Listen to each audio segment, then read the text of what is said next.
Eh bien, bonjour tout le monde. Je vais faire cette petite vidéo pour vous expliquer l'importance de cultiver la gentillesse. La gentillesse, on l'oppose à la méchanceté, bien sûr, et on peut l'opposer à la cruauté, au manque d'empathie. Car une personne qui est méchante, cruelle, manque d'empathie, ce qui est l'inverse de la personne qui cultive la gentillesse, qui au contraire a de l'empathie pour les autres. C'est le propre d'une personne qui cultive la gentillesse. Et ce qui est important, alors je fais cette vidéo aussi parce que j'ai vu un discours très intéressant sur la manière de reconnaître une personne méchante ou cruelle et ses rapports avec une personne qui cultive justement la gentillesse. Et ce qui est intéressant en réalité, c'est de constater qu'une personne qui cultive la méchanceté, ou qui se montre méchante ou cruelle, manquant d'empathie, ce sont des gens qui pensent que les personnes gentilles, on peut les arnaquer à leur guise, on peut leur mentir, on peut leur raconter n'importe quoi, les rouler dans la farine, qui ne se défendront pas. Mais une personne qui cultive la gentillesse a beaucoup plus d'intelligence que ne le pensent des gens animés par la méchanceté. Les gens animés par la méchanceté, généralement, n'ont pas d'intelligence. Ce sont des gens malins, peut-être, dans certains cas, manipulateurs, mais être manipulateur, ce n'est pas être intelligent. Car le manipulateur, vous savez, c'est un peu comme dans la fable du geai et du paon. Le geai qui se part des plumes du paon, un jour, les plumes du paon dont séparait le geai tombent et le geai, ça se voit qu'il n'est qu'un geai et pas un paon. Voilà, donc eh bien ça c'est la différence entre une personne qui cultive la gentillesse et une personne qui cultive la méchanceté. La personne qui est méchante, c'est quelqu'un qui est en réalité jalouse des gens qui cultivent la gentillesse.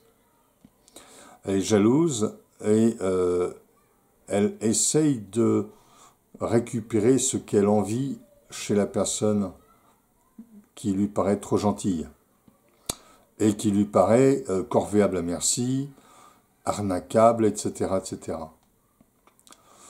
Et en plus de ça, la personne qui cultive la gentillesse, et je suis bien placé pour le savoir parce que ça m'est arrivé plusieurs fois dans ma vie d'attirer des personnes animées par la méchanceté, les personnes qui cultivent la gentillesse attirent à elles, pas heureusement que des gens qui cultivent la méchanceté, mais notamment ce genre de personnes qui ont en fait des leçons à recevoir des personnes gentilles.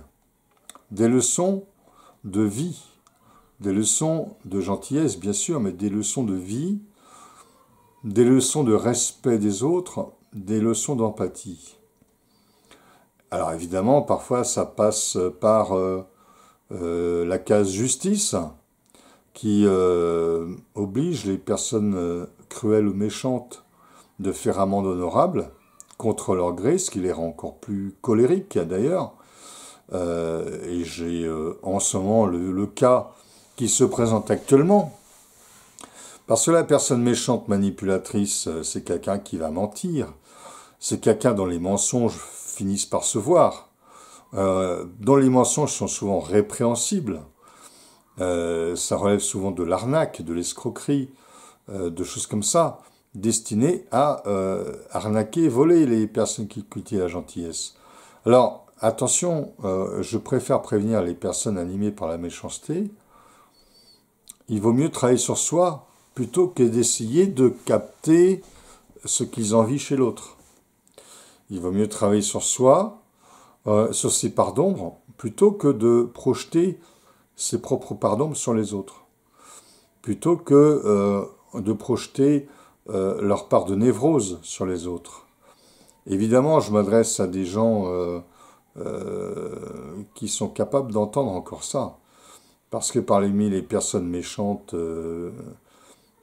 manquant d'empathie, il y a aussi des psychopathes, et qui, eux, ne sont pas du tout prêts à écouter, refusent d'écouter. Un psychopathe, pour moi, il n'y a pas grand-chose à faire d'autre que de le mettre en prison et de le mettre à l'écart de la société pour qu'il ne nuise pas aux gens qui cultivent la gentillesse, justement.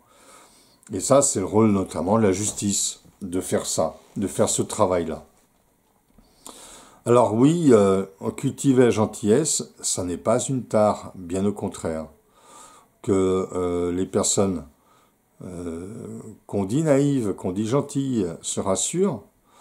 Il y a la vraie naïveté, qui est la crédulité, mais il y a aussi la fausse naïveté, qui est la culture de la gentillesse. Mais la culture de la gentillesse, ça ne veut pas dire qu'on accepte de se laisser marcher sur les pieds par n'importe qui et n'importe quelle condition. La personne gentille respecte les autres parce qu'elle se respecte elle-même aussi. La personne gentille a le respect de soi et des autres en même temps. Ce qui est le contraire de la personne méchante qui ne respecte personne et qui est imbue d'elle-même, qui est narcissique, voire perverse. Et c'est l'inverse aussi de la personne naïve qui ne sait pas se respecter, qui ne sait pas dire non. Alors oui, cultiver la gentillesse, c'est fondamental. C'est fondamental. C'est ainsi que on peut répandre de la paix autour de soi.